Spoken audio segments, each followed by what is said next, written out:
Qual o maior ressentimento da humanidade? Que sempre tem alguém mais rico do que você. O universo conspira ao nosso favor ou contra nós? Nenhum, nem outro. Ele é indiferente. O ressentimento apequena ou alavanca a pessoa? Normalmente é pequena. E ressentimento tem cura? Olha, acho que não.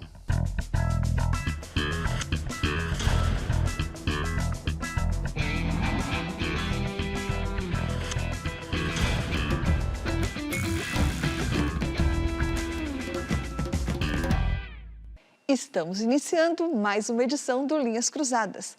Hoje para falar sobre o ressentimento, essa força poderosa. Oi, Pondé. Oi, Thaís. Pondé, o escritor britânico Theodore Dalrymple, ele diz que o ressentimento, que é essa mistura de raiva e de amargura que a gente sente quando acha que o mundo nos deve alguma coisa, ele diz que o ressentimento é a única emoção humana que pode durar a vida inteira. Você concorda? Você acha que ele exagera? É claro que ele faz uma coisa que a gente chama em filosofia que é um argumento hiperbólico. Quando você... Nelson Rodrigues era muito famoso por isso. Quando você faz uma afirmação exagerada para querer dizer alguma coisa que não vai tão longe, né? Então, eu não acho que todo ressentimento dura a vida toda, né? Você podia ser ressentido porque, por exemplo, a sua irmã se deu melhor do que você na vida, em algum momento ela quebrar e você ficar melhor do que ela, de repente passa o ressentimento, né? Porém, eu acredito que sim, no argumento dele, quando ele fala isso, ele quer dizer que existe uma estrutura social. Ele estava pensando principalmente no mundo que ele vive, na Europa Ocidental, principalmente no Reino Unido, que tem uma estrutura social que produz ressentimento contínuo, porque foi criada uma cultura em que muita gente acha que o mundo deve alguma coisa a elas. A sociedade, o governo, o universo, nos casos mais gritantes. E, portanto, como você nunca vai ter tudo que você quer, quando você começa a funcionar nessa chave de ressentimento, eu tenho um direito a, alguém te dá aquilo, aí você acha que já tem direito a mais coisa. É mais ou menos quando, sei lá, você tem um parente que você dá uma grana para ajudar ele, e aí você dá, sei lá, 10 mil reais, daqui a pouco ele quer 15. Então, o Dalrymple fala do ressentimento como essa sensação de que o mundo te deve alguma coisa ou alguém te deve alguma coisa, né? Já o Nietzsche entende o ressentimento como alguma coisa que surge da percepção de que o universo não está nem aí com você, de que o universo é indiferente a você, é um vazio, o universo é surdo aos seus pedidos, aos seus desejos. De que tipo de ressentimento o Nietzsche está falando e o que tem a ver esse ressentimento do Nietzsche com o ressentimento moderno do qual você acabou de falar? Olha, o Nietzsche é considerado o filósofo que descobriu o ressentimento, né, como problema filosófico.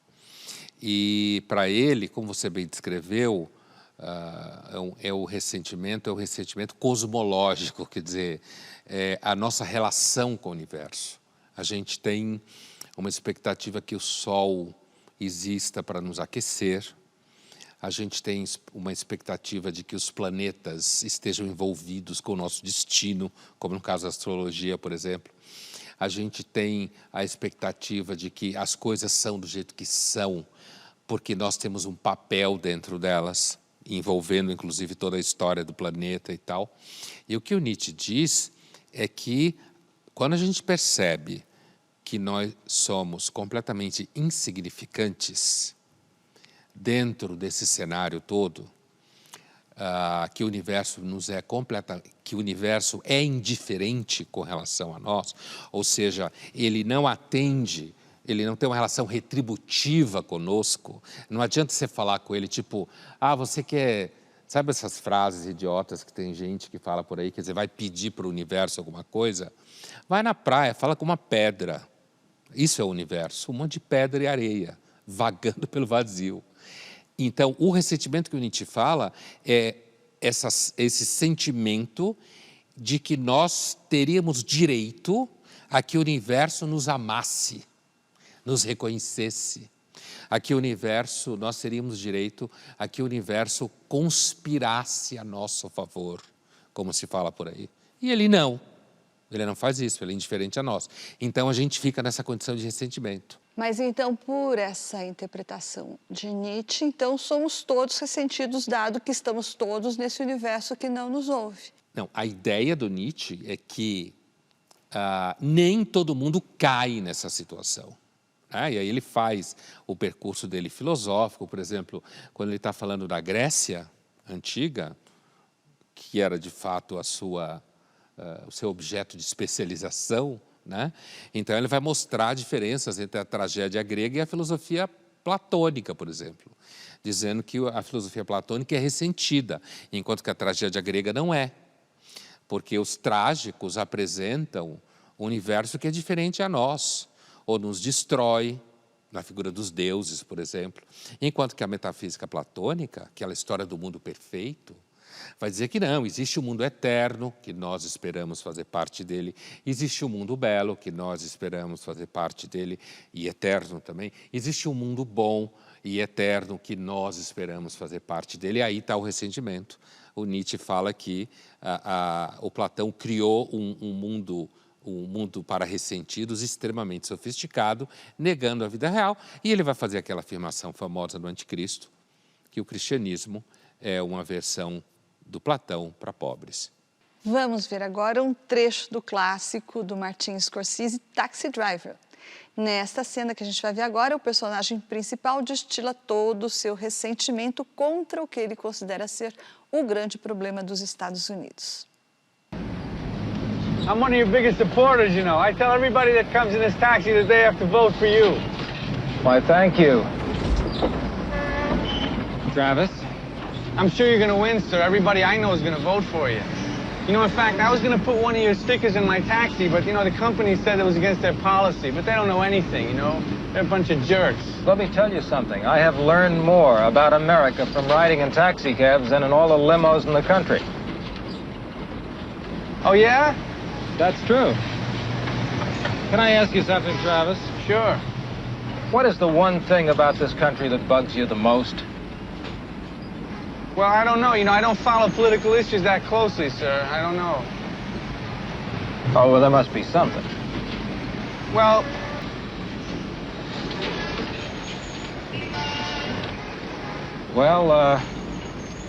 I think I know what you mean, Travis. But it's not going to be easy. We're going to have to make some radical changes. damn straight. Bom, essa cena é paradigmática, né? Inclusive fazendo vínculo com o que você me perguntava antes, quer dizer, essa passagem do ressentimento no Nietzsche para o ressentimento no Dalrymple em relação à sociedade, né?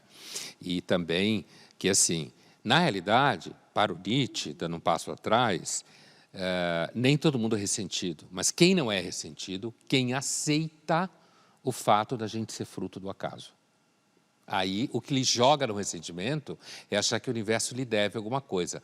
Quando você passa para cá, quer dizer, esse personagem do Robert De Niro é o personagem que ele vai evoluir ao longo do filme para uma situação, um surto, digamos assim, de violência, né?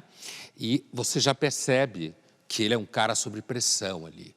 Primeiro, a gente sabe que muita gente que tem um trabalho solitário, assim, ou dirige táxi, ou dirige caminhão, ou mesmo ônibus, que vive no trânsito continuamente, que vê a cidade do jeito que é, já fica meio irritado, inclusive se sente muito sozinho, porque não tem ninguém que o ajude, digamos assim. Um taxista é uma espécie de empreendedor de si mesmo, né?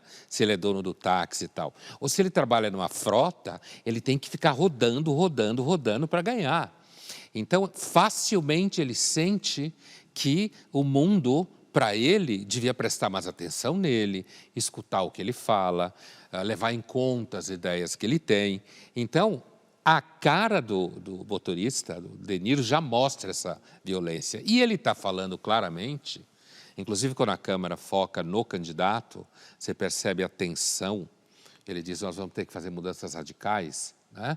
Ele entende que o De Niro, o taxista, está falando, na realidade, de uma cidade que está cheia de scam, que é uma expressão que os americanos usam para gente que eles não gostam. Gente suja, bandido, às vezes imigrante ilegal, certo? Pessoas que são estranhas ao universo, ainda mais um filme como esse, né? Que é um filme que está lá pelos anos 70, certo? Alguma coisa assim. Então, quer dizer, você tem uma... o ressentimento está mostrado no personagem do De Niro. Olha, às vezes eu tenho vontade de vomitar, por mim devia pegar essa porcaria toda e jogar na privada e abaixar a água para eles descerem pelo ralo e pelo esgoto. É uma cena tipicamente de ressentimento social, de alguém que se sente espremido numa terra que ele considera dele e que está sendo invadida por estranhos. Linhas Cruzadas volta já já e no próximo bloco nós vamos falar sobre o ressentido que está em cada um de nós e também na nossa família, no escritório em que a gente trabalha e por aí vai.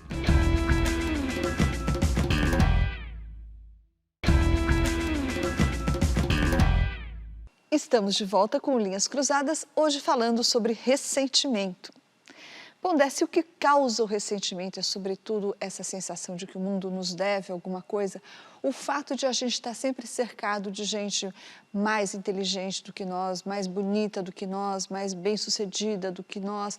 Isso acaba funcionando como um motor para o ressentimento? Olha, sem dúvida nenhuma. Por isso que um regime como o capitalismo, que é um regime que aumenta contrastes, certo?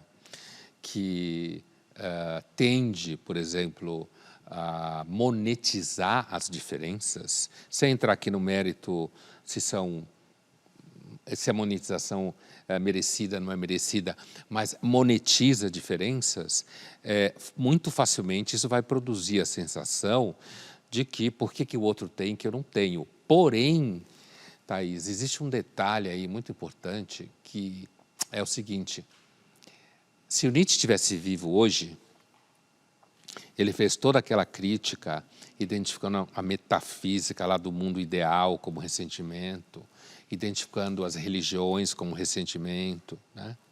Identificando a moral de rebanho como ressentimento, os valores que você tem que se submeter, que são de fora de você, que são contra a vida, como Nietzsche falava, né? Que a moral de rebanho é contra a vida. Agora, o Nietzsche também era super antidemocrático, né? Ele usava a expressão democratismo e ele dizia, por exemplo, que a ideia que a universidade deve ser para todos é uma ideia democratista, porque a universidade, isso lá no final do século XIX na Alemanha, a universidade devia ser só para os melhores, então há uma certa percepção aristocrática no Nietzsche, mas se o Nietzsche estivesse vivo hoje, escrevendo hoje, ele provavelmente ia perceber que houve uma migração interessante do ressentimento para o plano metafísico, religioso, para o plano social e político. Percepção essa que um autor que viveu, na realidade, mais ou menos contemporâneo do Nietzsche, mas que viveu principalmente na primeira metade do século XIX, o Nietzsche viveu principalmente na segunda metade, que foi o francês Tocqueville. Ele compara que ele diz que era um homem ressentido, insatisfeito com o lugar onde ele nasceu na sociedade, e na continuidade ele fala, um socialista perfeito. Socialista, ele fala, certo? Porque em 1848 já havia, o socialismo estava ativo já.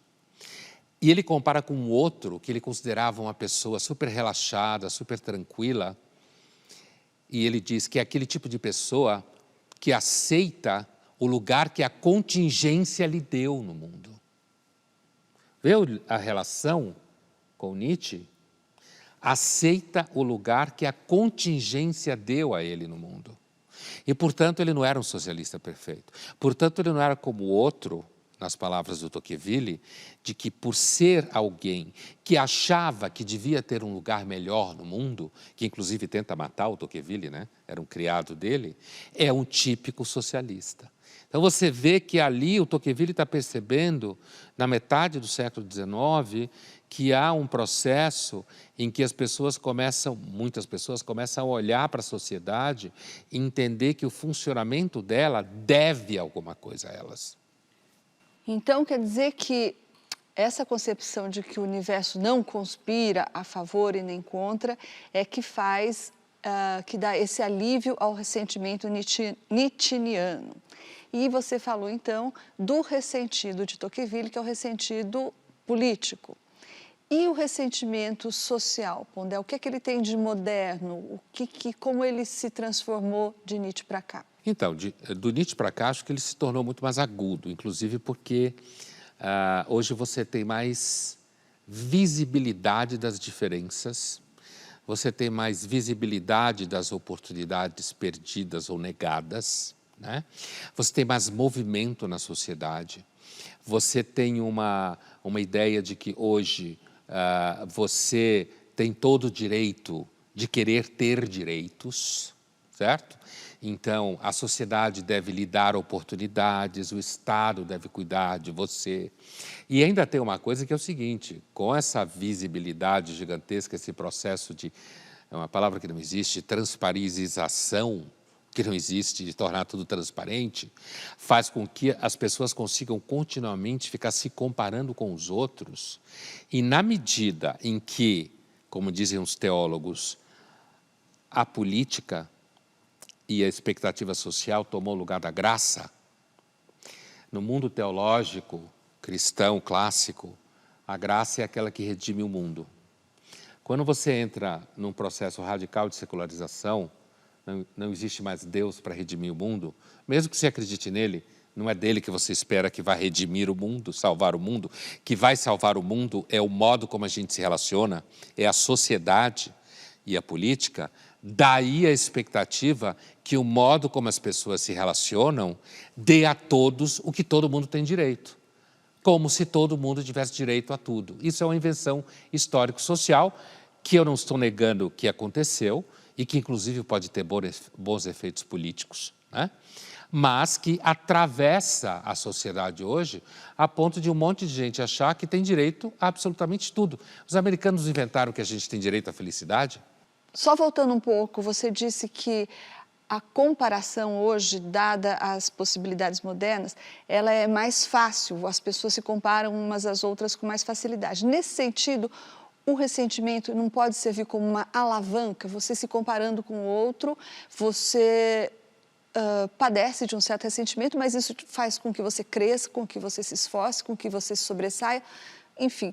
No final, o sentimento não pode ser uma alavanca para o sucesso ou para a felicidade? Então, para o Nietzsche, não. Porque o Nietzsche descreveu o ressentido como aquele tipo de homem que se esconde no seu quarto e passa a vida inteira odiando dentro do quarto, certo? Então, não serve como alavanca porque ele está imobilizado. No entendimento do Nietzsche, o eros está adoecido, o tesão pela vida. Porque para o Nietzsche, o ressentimento fere o tesão pela vida. Então, não tem o que alavancar. Você está broxa. Vamos ver agora o depoimento do escritor e diretor Sérgio Ziegler. Ele vai dizer o que ele acha do ressentimento nas relações de trabalho.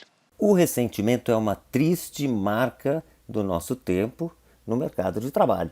O mercado de trabalho já foi mais divertido e, por isso, menos ressentido. O antídoto para o ressentimento é o riso, é a capacidade que nós temos de rir de si mesmo. O mercado de trabalho é naturalmente competitivo, onde tem que se mostrar eficiência, onde tem que se mostrar criatividade, é um ambiente onde o melhor tem que vencer.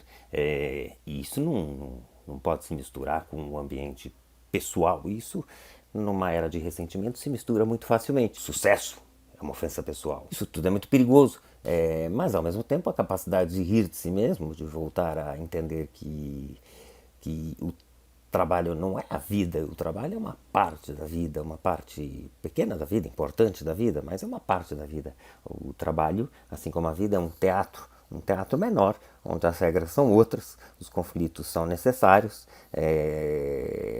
e uma piadinha não pode te mandar para a Sibéria. Uma piadinha não pode te mandar para a Sibéria. Certa feita, ele me falou, o Ziegler me falou uma coisa que eu nunca esqueci, numa determinada situação de trabalho. Ele falou, uma menina falou uma determinada coisa e ela claramente estava sendo sincera, né? Não defendida, e ele ficou parado assim olhando e falou assim: Pondé, a verdade hoje nos emociona quando alguém faz uso dela. Quer dizer, no sentido de você ser capaz de falar alguma coisa e você não ter calculado os 4 passos que aquilo pode levar você depois de ter falado, entendeu? Tipo, para a Sibéria. Não era uma piada, era um comentário não de piada. Aliás, Mas eu entendi que quando ele falou da Sibéria, ele estava falando sobre cancelamentos, é isso? Uma piadinha? Com certeza. Quer dizer, ele está dizendo que o primeiro mundo está chato, né? E ele está vinculando essa chatice ao ressentimento. E que é difícil, porque o mundo do trabalho, você tem competição, você tem resultados diferentes. Você tem competências diferentes, personalidades diferentes, modo de estar no mundo diferentes. Você tem histórias psicológicas diferentes que colocam pessoas em lugares diferentes do mundo, inclusive do trabalho, por conta de histórias de bens materiais ou histórias de funcionalidade familiar. É um universo de contingências, né? E que no mundo do trabalho você cria meio que uma espécie de métrica, em que vai aparecendo de alguma forma quem consegue fazer as coisas de um jeito que tem mais sucesso e quem não consegue. E aí, quando o ressentimento se torna uma regra, fica todo mundo muito sério. Porque o ressentido, como ele bem diz, é alguém que não faz ironia, é alguém que não dá risada, é alguém que se leva muito a sério. Linhas Cruzadas foi às ruas perguntar o que você não possui, mas acha que teria o direito de possuir. Vamos ver as respostas. O que eu não tenho, que eu acho que eu tenho direito de ter? Um cara bacana na minha vida. Porque eu vou ser bem sincera, no nosso país está muito difícil de nós acharmos um cara bacana. Eu acho que a gente tem direito de viver em um país menos desigual, onde as pessoas tenham oportunidades iguais e que essa desigualdade não gere tanta violência, tantas coisas ruins que a gente convive no dia a dia. Um salário melhor. Tempo e espaço para crescer como pessoa e como estudante, no geral, aprender comigo mesmo. Eu acho que hoje está faltando compaixão entre as pessoas, né? Eu tenho muita compaixão, mas eu gostaria de ter mais compaixão ainda. Pós-pandemia, nós vivemos um período muito conturbado, onde as pessoas daqui a pouco perderam um pouco o senso, né, do que realmente é o carinho, é o amor. Acho que eu deveria ter direito de ter o apoio dos meus pais, principalmente do meu pai, e eu não tenho. O que eu não tenho, que eu deveria ter, é mais direito à educação, mais direito à saúde, à cultura. Transporte gratuito. Eu acho que eu deveria ter uma moradia sem ter que pagar nada por isso. Eu acho que também a gente devia ter o direito básico de alimentação, você tem que pagar por isso também. E água, que eu acho que é o mínimo, o resto dá para correr atrás. Eu acho que educação e saúde está valendo num certo nível, né? Sem dúvida nenhuma, é um bom direito para você ter uma sociedade minimamente razoável.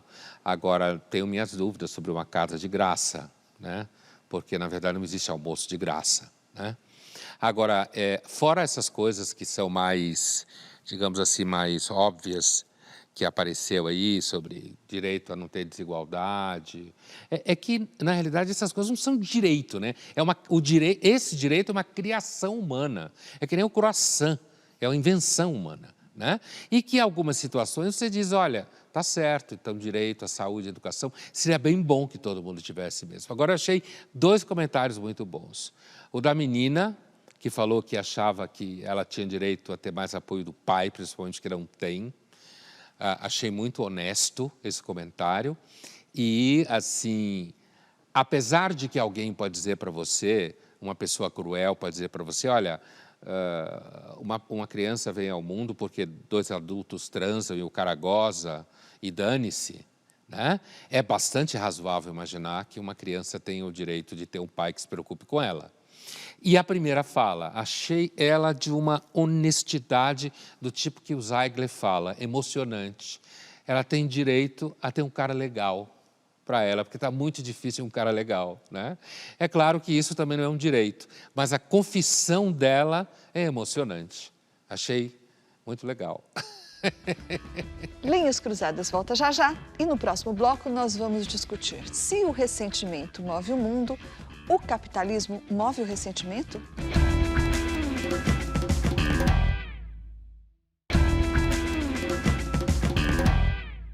Estamos de volta com Linhas Cruzadas, hoje falando sobre o ressentimento que move o mundo. Pondé, muitos analistas atribuem fenômenos políticos recentes, como a eleição do Donald Trump, como o Brexit, como em certa medida a própria eleição do Jair Bolsonaro, ao voto dos ressentidos. Você concorda com isso? Em que medida o ressentimento teve influência nesses episódios? O ressentimento, ele sempre se articula politicamente, como a gente vinha falando antes, né? Inclusive, quando eu citava a Revolução de 1848, o comentário do Tocqueville, ali o ressentimento está alocado naqueles que são, como a gente chama de esquerda, os socialistas. Nesse caso, você tem aí o Trump, os ressentidos com imigrantes, que têm mais sucesso do que eles. Todo mundo entra nos Estados Unidos, do ponto de vista deles. A China correndo risco de pôr os Estados Unidos no bolso. O Reino Unido, com a contínua e sustentada perda de importância na economia europeia. E o sentimento de que todo mundo entra lá e faz o que quer.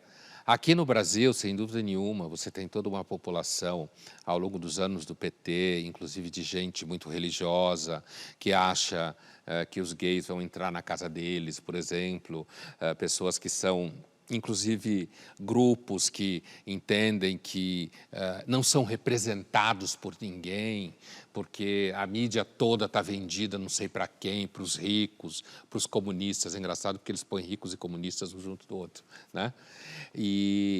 Então, aí sim, sem dúvida, acho que quando os analistas fizeram, então, isso em 16, né, que você está falando do Brexit, falando do Trump, e 18 aqui no Bolsonaro, acho que tem um sentido bastante claro. O ressentimento é sempre um motor político, desde quando a política se pôs em movimento a partir do final do 18 e ao longo do 19, e se transformou num grande receptáculo de expectativas. Ressentimento tem a ver com autoestima também? O ressentido é seguramente alguém que tem baixa autoestima, mas que põe a culpa, por exemplo, no patriarcado. Mas e se o ressentido, de fato, acha que tem mais talento, e tem razões para isso, eventualmente, mais talento que o outro, mas o outro recebeu mais do que ele, por exemplo, em termos, talvez, de reconhecimento? Um ator, por exemplo, um ator que é talentoso. É um ambiente onde tem muito isso, aliás. Então, digamos que um ator que tenha grande talento, mas não alcance o sucesso ou o reconhecimento. E um ator, aí ele olha para outro ator medíocre, que por motivos aleatórios recebe o reconhecimento que ele não tem. Aí não se trata de um problema de falta de autoestima, nem de falta de talento e nem de outra coisa. Mas ele perderá a autoestima dele, provavelmente. Porque, como quando se usa a expressão por analogia, economia da autoestima, certo? A autoestima, apesar de ser vinculado a um repertório psicológico ou subjetivo, não existe nada do ser humano, mesmo o repertório psicológico subjetivo ou interior, que não esteja vinculado ao mundo exterior. Então, a autoestima não é alguma coisa que você tem simplesmente dentro de si, independente do mundo exterior. Então, eu posso, por exemplo, durante um certo tempo, ter uma autopercepção de um bom ator e ser reconhecido pelos meus pares à minha volta, mas, com o passar do tempo, por ter perdido muitas oportunidades, por perceber que um outro, mais jovem, inclusive, o envelhecimento é um dos processos de produção de grande ressentimento.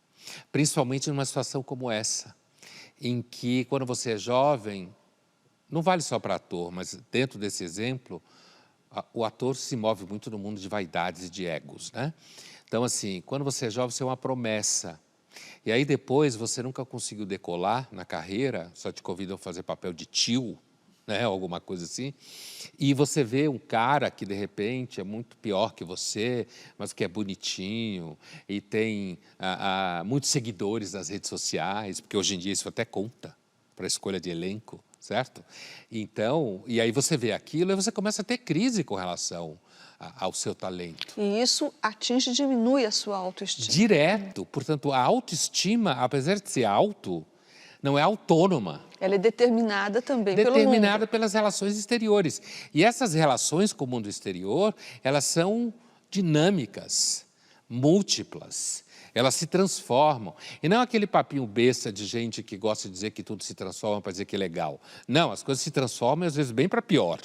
Bom, Dé, você já começou a falar disso no primeiro bloco, mas vamos adiante aí. O capitalismo, ele se baseia em diferenças, ou ele pressupõe a existência de diferenças. Nesse sentido, ele também é um motor, uma fábrica de ressentimentos? Sem dúvida nenhuma. E assim, ele, como a gente estava falando antes, quer dizer, como o capitalismo é um sistema que pressupõe movimento, né? E um movimento crescente, e pressupõe atitudes, aquilo que se usa no jargão dos empresários, killer instinct, certo? Você tem que ter um certo instinto assassino, evidente que como metáfora, né? Para você mostrar que você é mais poderoso, você é mais corajoso, você consegue ser mais agressivo, você tem ideias antes dos outros, você consegue fazer mais dinheiro, porque no final das contas tudo é monetizado. Então, facilmente o capitalismo faz com que pessoas ao longo do processo olhem para isso e digam, não, tem que ter um erro nessa estrutura toda. Então, esse território todo, onde você tem essas diferenças, e o capitalismo, ele investe nessas diferenças. Ele depende desse nível de selvageria, digamos assim. E aí, nesse processo, é evidente que uma pessoa... Porque o ressentimento ele tem uma dinâmica que é a seguinte, é mais fácil, psicologicamente falando, né? É mais fácil eu entender que o que está dando errado é porque algo que me é negado, e eu tenho um direito, está sendo negado, do que eu entender que aquilo que eu não consigo, eu não tenho porque eu não tenho capacidade para tê-lo, ou porque alguém tem mais. Então, o ressentimento, ele entra na economia da autoestima, terceirizando o fato de não dar certo para mim. E, nesse sentido, ele é aconchegante. Mas é um berço de pregos, né? Porque você nunca repousa. Vamos ver agora o que a psicanalista Maria Cristina Guarnieri tem a nos dizer sobre a relação entre o ressentimento e o capitalismo. Creio sim que há uma ligação entre ressentimento e capitalismo, talvez mais íntima do que gostaríamos. O ser humano é um ser de falta, um ser desamparado, desejante, angustiado, que busca. E que por buscar escolhe entre certezas e logo descobre que suas escolhas não são definitivas.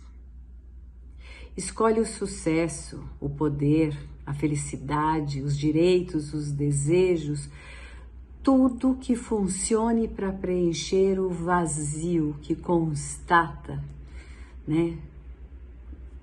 Que constata sempre na sua existência. Qualquer coisa que impeça o sofrimento. O desejo alimenta o potencial consumidor. E aí o capitalismo funciona. Funciona para garantir, né, a promessa de satisfazer os desejos, mas com uma pegada sedutora, de manter sempre o desejo insatisfeito. Queremos ser reconhecidos, né? Queremos ser amados, consumimos bens que garantam o nosso reconhecimento. Thaís, acho que a Maria Cristina, ela pegou um trajeto que é bem um raciocínio na psicologia, né? Essa ideia de que o ser humano é um sujeito faltante, lhe falta alguma coisa, argumento clássico, e que você vai em busca de preenchê-lo. E, no final do dia, como se fala, nada preenche essa falta. Ela é estrutural. Inclusive por isso que você é desejante, que você deseja. E o capitalismo, ele promete preencher essa falta, fazendo com que você consuma os objetos, inclusive sedutores, que ele te oferece. E no final das contas, não preenche a falta, mas é exatamente isso que o capitalismo precisa.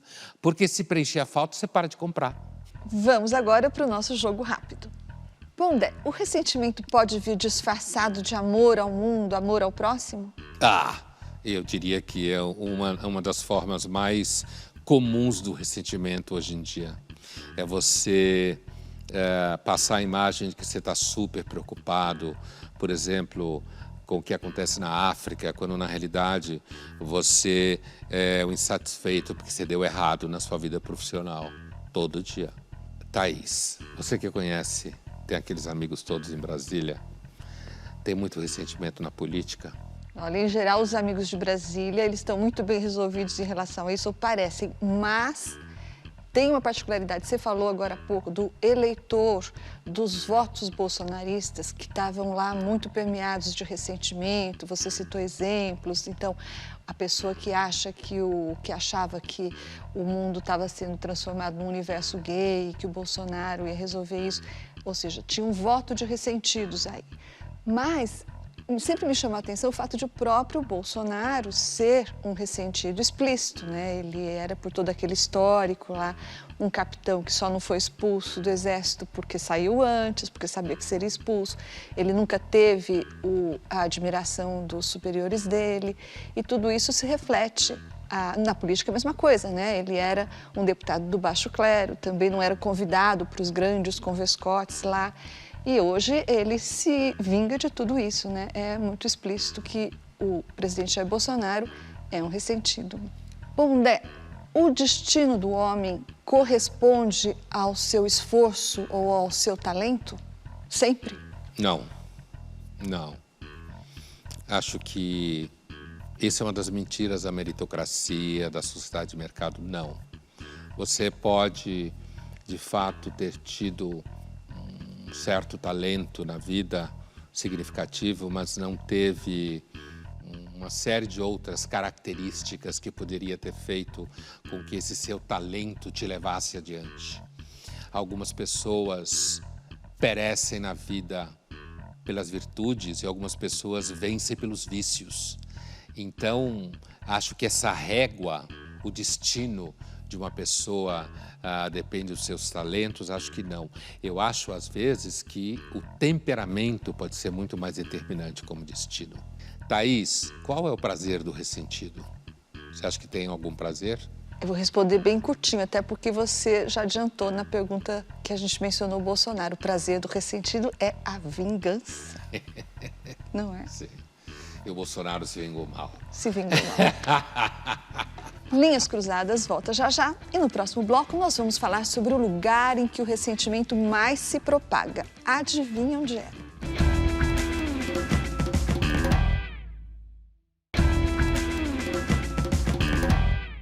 Estamos de volta com Linhas Cruzadas, hoje falando sobre o poder que o ressentimento tem de mover o mundo. A cantora e apresentadora Carol Conká foi cancelada em 2020 e aqui ela conta pra gente. Será que quem cancela é um ressentido? Eu precisei ficar meses afastada das redes sociais no ano de 2021.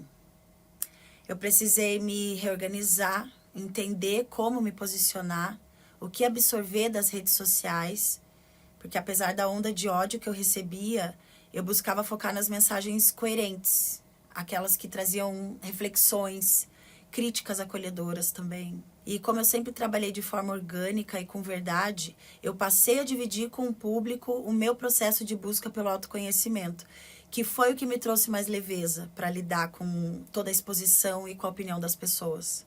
Como eu já estive dos dois lados, eu entendi que quando cancelamos pessoas, estamos tentando transferir uma carga de angústia das nossas dores mal resolvidas, né? E que muitas vezes a gente carrega em silêncio. Então parece que é mais confortável apontar o erro do outro, porque assim a gente minimiza a pressão de enfrentar as nossas próprias falhas. E aí a gente segue exigindo dos outros qualidades que a gente ainda não possui. Eu acredito que o ressentimento, ele está presente na vida da maioria das pessoas. Mas nem todas praticam cancelamento como forma de fuga das próprias sombras. Mas sim, canceladores são pessoas ressentidas que muitas vezes usam a internet para se manifestarem de forma intolerante. O ressentimento é uma espécie de afeto espalhado pela sociedade, né? Porque, e aí a força do argumento do Nietzsche, como ele é estrutural, é uma forma de você descrever o fato de que nós todos nos sentimos mal amados. É uma forma de falar daquilo que o Freud falava quando dizia que, no Futuro de uma Ilusão, sobre religião, que a gente é desamparado, certo?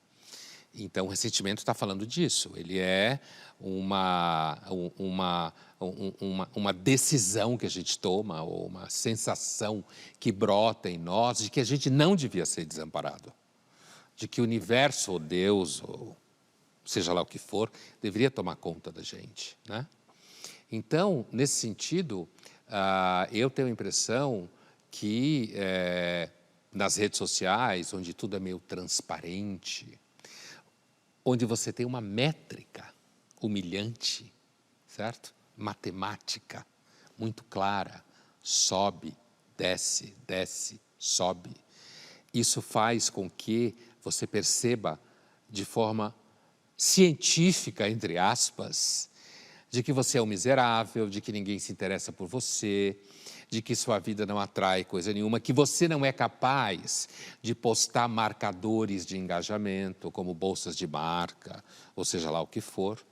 Então, acho que ela acaba multiplicando e fazendo ressoar esse sentimento de que... Porque as redes sociais, elas criaram uma situação que, assim, um monte de gente pensa, não, agora eu vou ser famoso, agora eu vou ser visível, agora minha opinião tem importância. E, claro, um monte de gente acha que a opinião tem importância e fica postando aquelas coisas, né? E, à medida em que você não consegue ter ressonância, aí você fica ressentido, porque você vê que outros têm. Então, acho que, assim, deixou o ser humano meio nu na sua condição de desamparo, né? É um Deus mau as redes sociais. Vamos agora para a nossa caixa de perguntas. Pondé, o Jonas Ventura te pergunta: é possível um ateu ser ressentido ou apenas um religioso é ressentido? Eu, na verdade, tenho a impressão que a maior parte dos ateus que eu conheço ou que escreve é ressentido. Ressentido contra o pai, é ressentido contra a sociedade e, às vezes, inclusive, pode ser ressentido contra o fato de que ele não consegue ter a fé que alguns religiosos têm. Então, eu acho que pode ser muito bem ressentido. Mas você não é ateu? Mas sou um ateu não praticante. Que é bem diferente. Para participar do Linhas Cruzadas, envie essa pergunta ou seu comentário através das redes sociais da TV Cultura usando a hashtag Linhas Cruzadas. E, Pondé, o ressentimento tem cura? Olha, Thaís, acho que depende da sorte, né? Da sorte que a pessoa tem. Ela pode estar ressentida numa época e a vida dela virar. E ela conseguir realizar uma série de coisas. Agora, se ela tiver um ressentimento, por exemplo, com relação ao pai ou uma mãe que claramente privilegiava um irmão ou irmã a ela, talvez seja um ressentimento tão profundo, tão estruturante, que ela passe a vida inteira tentando receber esse reconhecimento da mãe e não consegue. Aliás, são casos clássicos. Esse tipo de ressentimento, às vezes, é difícil de você curar. Mas ressentimentos de trabalho, da vida adulta, me parece que, dependendo um pouco da sua sorte, pode ser que você consiga, em algumas medidas, esquecer do período em que você foi ressentido. Depende do tamanho do ressentimento, né? Mas aí você está falando, mudando as causas, o ressentimento pode ser eliminado. Sim. Mas eu queria saber se é possível eliminar, se curar do ressentimento sem que as causas mudem. Talvez depois da 5ª encarnação ou 250 anos de análise. Ou algum remédio que vai ser inventado. Vamos ver agora um trecho do filme A Esposa. Nesse filme, o personagem principal ganha o Prêmio Nobel de Literatura e, durante a viagem da entrega do prêmio, o ressentimento da sua mulher explode, porque ela sabe que o marido não merece o prêmio. Gustav, would you turn up the heat, please? Right away, sir. And would you give us some privacy? Thank you. So we'll go to the hotel. You'll change, we'll go back, make a quick appearance, and then we'll be done with this whole fucking thing. I'm leaving you. What are you talking about? Can't do this anymore. Oh, don't be crazy. You're not leaving me. Don't act surprised or heartbroken or shocked, none of which you could possibly be. Look, I know you didn't want me to acknowledge you in my speech, but do you think everything I said up there was for show? I meant every word of it. God, give me some credit. What for? For loving you. Oh, God, Joe. What? What? Here. Here. I don't want it. It belongs to you. I don't want it. It's yours. Take- It's all yours. It has your fucking name on it. Fucking take it. I don't want it. I don't want it. I don't want the fucking thing. What are you doing? What did you just do? You have it? I found it. Oh, thank God. Thank you. Esse filme é maravilhoso, né? Porque quando a história vai para trás, você descobre que ela, na realidade, escrevia as coisas. Ele ficava tomando conta dos filhos. Né? E como ele assinava, e como é um ambiente, inclusive, que é um ambiente bastante cheio de homens no mercado editorial, e ela fala de um autor, que na realidade era ele, e no fundo era ela que escrevia. E a impressão que eu tenho, é claro que é muito evidente o ressentimento que ela tem aí, né? Porque ele ganhou o prêmio Nobel. E não é só porque ele ganhou o prêmio Nobel, é porque ele comia todas as meninas em volta, certo? Ou seja, ele fazia uso do sucesso, que é uma Que coisa vinha muito dela. comum. Sucesso que era fruto do que ela tinha como capacidade e talento, e era super infiel a ela, certo? E, no fundo, ele vivia muito bem com isso. Então, o ressentimento dela é um caso daquele ressentimento que a gente falava antes, que é um ressentimento justificado, né? Mas esse personagem dele, no fundo, ele tinha uma baita raiva dela, né? Um puta ódio dela, porque, no fundo, ele achava que ele tinha direito de ter esse talento. Ele tinha esse direito. E ele não tinha. Quem tinha era ela. E, no final das contas, ele passa a vida inteira navegando nesse falso talento, fazendo com que todo mundo adorasse ele e, inclusive, assinando uma literatura maravilhosa que vale a ele um prêmio Nobel. E ele fica nesse joguinho, ela está irritada com o discurso que ele oferece para ela. O que ele devia ter feito no passado era reconhecido que o livro era dela, quando ele começou a carreira, né? Mas ele não, ele tomava conta das crianças para ela escrever e ele continuava assinando os livros, ou seja, ele era um grande canalha. E no final das contas, ele tinha uma expectativa, não só que ele não tivesse o talento, que ele tivesse o talento que ela tinha, como que ele não fosse o canalha que ele era, porque no fundo ele é um canalha. Por isso que ele fala, pelo amor que eu dediquei a você, que amor que ele dedicou a ela.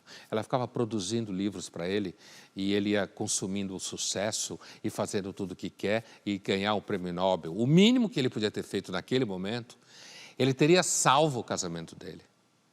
Ou ele teria recuperado a dignidade dele se ele confessasse na entrega do prêmio Nobel que ela era quem escrevia tudo, certo? Mas ele não tem essa coragem e ele tem muita raiva de não tê-la. E esse é o ressentimento do filme, quer dizer, quem parece ressentido é ela, mas o verdadeiro ressentido então O verdadeiro é ele. ressentido é ele, no sentido nietzschiano é ele, porque ela tem um talento grandioso, mesmo que ela tenha sofrido, porque amava ele e queria vê-lo bem, e evidentemente que usufruiu do dinheiro que ele ganhou, ela ganhou, mas ele ganhou oficialmente. Mas o modo canalha como ele se comportou ao longo da vida inteira foi trazendo para ela a infelicidade de ficar invisível. Tanto que no final do filme, para quem não viu, eu sinto muito, tem um jornalista que fica no pé dela o tempo inteiro, querendo que ela conte a verdade. E no final do filme, quando ela está no avião e ele não está, né, por uma situação que essa eu não vou contar, o jornalista encosta nela, tipo assim, eu sei muito bem da tua história, porque você não conta para mim. E para terminar o spoiler, ela conta? Não, ela vira para ele e diz assim, alguma coisa do tipo assim, eu não admito que você fique inventando mentiras sobre o meu marido. Certo? Ou seja, o ressentido era ele, porque ele era um covarde que passou a vida inteira do lado de uma mulher que era muito mais corajosa e capaz do que ele. Linhas Cruzadas fica por aqui, mas na semana que vem a gente está de volta.